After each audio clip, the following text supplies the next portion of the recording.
I just released a book called How to F*** a Unicorn. It's a cautionary guide for founders, investors, and acquirers. And what it's really about is my 13-year journey building something from scratch, raising capital, and selling it a couple different times.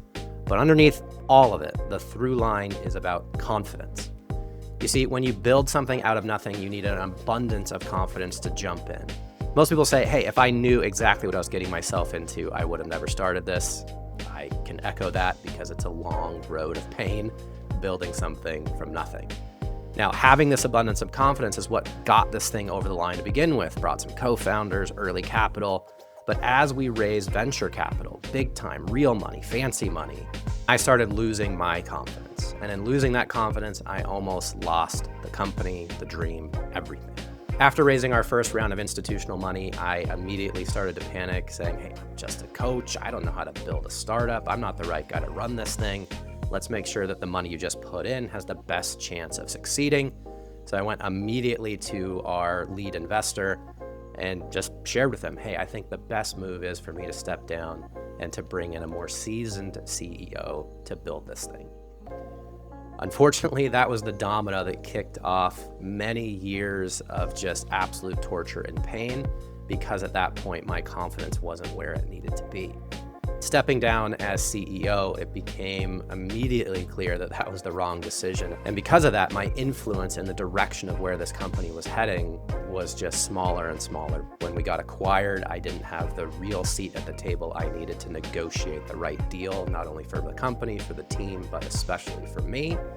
So what I really want to share with you, having that background, is a couple quick lessons. One being, if you built it, if you pushed it across the line, you made something out of nothing, you are absolutely the right one to steer the ship. If you're feeling like you're lacking certain skills, hire those skills, whether it be a full-time hire or even better in the early days, someone fractional. A fractional COO, which is what I needed, or a CTO or a CFO, or just even somebody to run your damn ads if you don't know how to do it.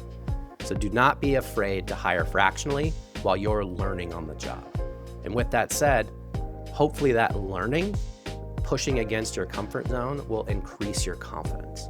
So please do not outsource your confidence like I did, whether it be to investors or advisors that I thought knew better, and in reality they didn't. Learning on the job is okay, and while you're learning, hopefully that confidence is growing. So as we wrap up, I just want to recap here very quickly. If you have the confidence, if you have the grit to actually build something, realize that you are the right person to keep running it, and find other people to support you in that dream. And don't let the situation becoming bigger make you feel smaller. Rise to the occasion because you've already done it. If you found this quick little story helpful, I would encourage you to pick up my book, again, How to F*** a Unicorn. And if you're building in the athlete improvement space, especially golf, and you're somebody that wants to go on this startup journey, this is a channel that you'll absolutely want to follow. If you need help, feel free to comment below. Otherwise, I hope to see you next time.